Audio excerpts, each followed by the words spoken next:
you're familiar with Polk County, then you will recognize the absolute beautiful architecture of the Polk History Center. What most people don't know is all the events and everything else that go on inside. Here with me today is Murtish Young. She's the Historic Preservation Manager at the Polk History Center. Thank you for coming today. Thank you, Tina. Okay.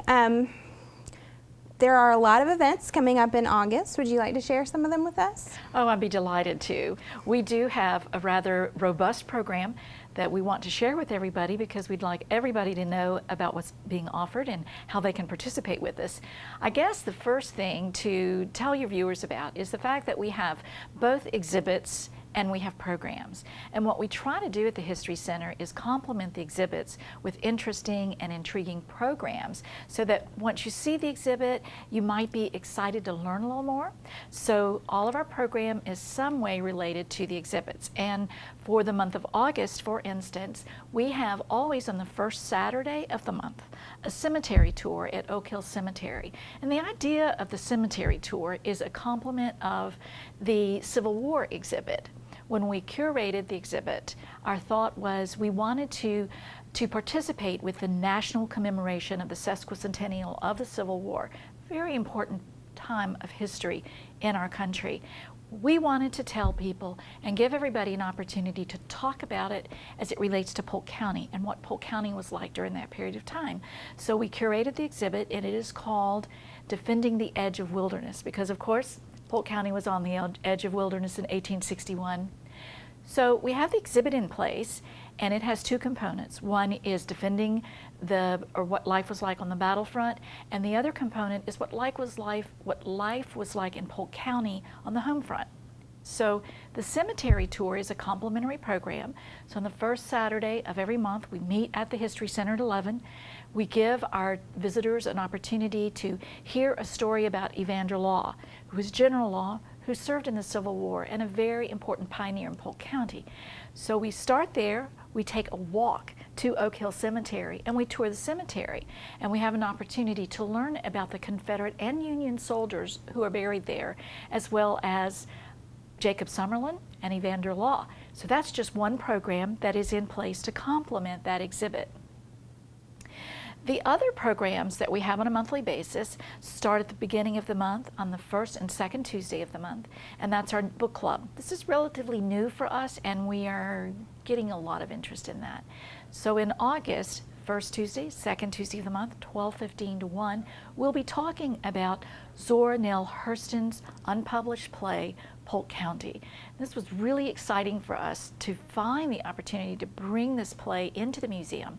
You might recall last year at our Lunch and Learn series, one of our lecturers spoke about, or one of our scholars spoke about the friendship between Marjorie Kinnan Rawlings and Zora Neale Hurston. So we're really pleased that this story, set in Polk County, gives us an opportunity to learn a little bit more about Zora Neale Hurston's work. So that's the first two Tuesdays. The third Tuesday of the month always is our book club, our lunch, or that's the Lunch and Learn. The third Tuesday of the month is our Lunch and Learn series.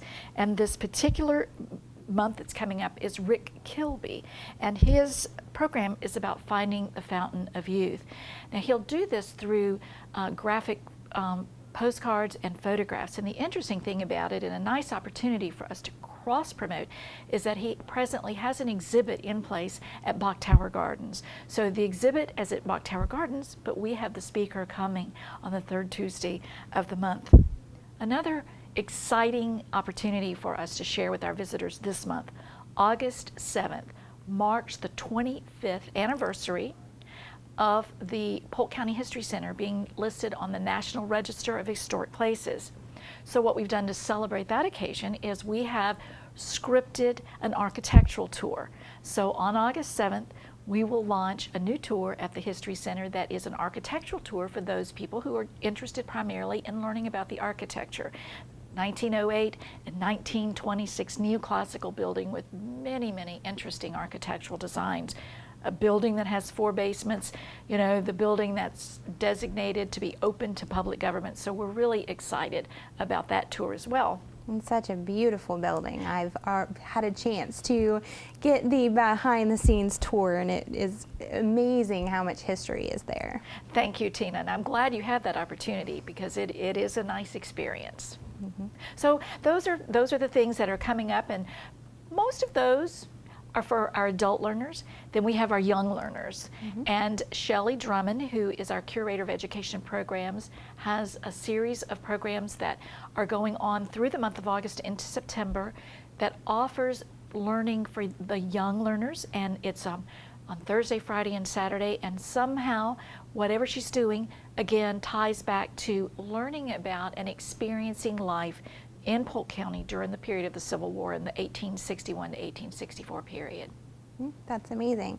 As a part of that, there's also a Family Fun Day. Family Fun Day. Yes, in August is really interesting. Another partner, we're collaborating with the University of Florida. The University of Florida and the Research Institute is celebrating a very important occasion. They're celebrating right now, commemorating their 100th anniversary. So we've been partnering with them and helping people come to understand what that's about. So our Family Fun Day in August, the second Saturday in August, will be a program to help young learners learn a little bit about healthy eating and agricultural just interests. So what they'll be doing is they'll get some, well, I probably shouldn't give it away, but they have some surprises and some little projects that they'll have takeaways. And then in addition to that, we'll have some school supplies available as they successfully complete their journey in an ag adventure.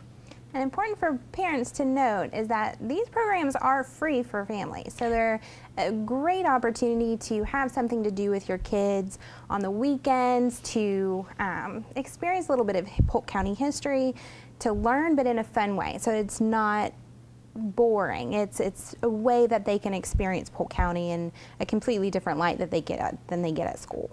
Thank you. Then that is our goal. We think it's so important for everybody, our visitors that come to the county, our citizens that live here, and certainly our young learners to learn about Polk County. And our goal is to help everybody gain a strong sense of place of Polk County. What was Polk County like in its early years? And how has that shaped who we are?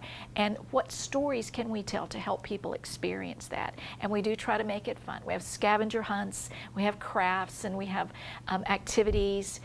Our learners last Saturday were learning Morse code, and they were having a great time with that, you know, making a little noise. I can imagine. My kids love making noise. There's also a new mural at the museum. Thank you for mentioning that. We are thrilled that our local artists, Richard Powers and Austin Thompson, volunteered their time to portray one of the chapters in A Land Remembered. And as the manager of a history center, and particularly for Polk County, particularly situated in Florida, A Land Remembered is the story about early Florida history. So these two gentlemen just graciously and generously donated their art and their time and their talent to creating a mural in the center. And it has within it some very interesting surprises, again, for our young learners to find an alligator in the creek or to find the raccoon sitting in the tree. And we are going to debut that this coming week or this coming month in August, and we're just delighted. Again, Richard Powers and Austin Thomas were just wonderful to contribute their talent to creating that mural, a chapter from A Land Remembered. So that's located in the East Wing of the History Center. It is in the East Wing. When you come into the East Wing, it's actually, since you've been in the building and you're familiar with the museum gift shop, it's on the concave wall that is on it's the other side of the rotunda. Okay, and as far as ongoing exhibits, the Picture Polk History exhibit is still on display through November? That is, thank you for mentioning that. The Picture Polk History exhibit, of course, is to complement the Heritage Trail that we debuted just this year. And the Heritage Trail was our way of helping people navigate around Polk County and find all types of historic and heritage sites that they can discover on their own. So the pictures were photographs that were taken by amateur photographers. They were encouraged to go out and find these sites and take pictures, and those are on display, and they are lovely and interesting and very intriguing. And so we invite everybody to come take a look at those through mid-November. And I found it so fascinating that it was an actual high school student who won the exhibit. I know.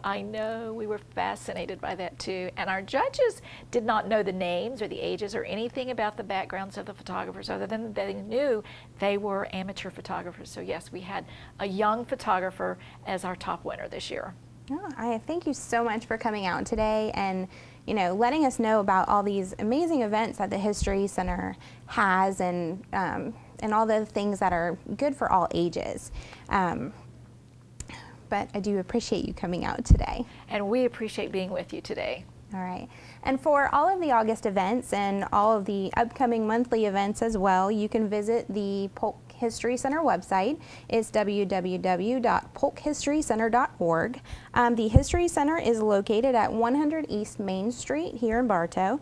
And if you need to speak with them on the phone, their telephone number is 863-534-4386.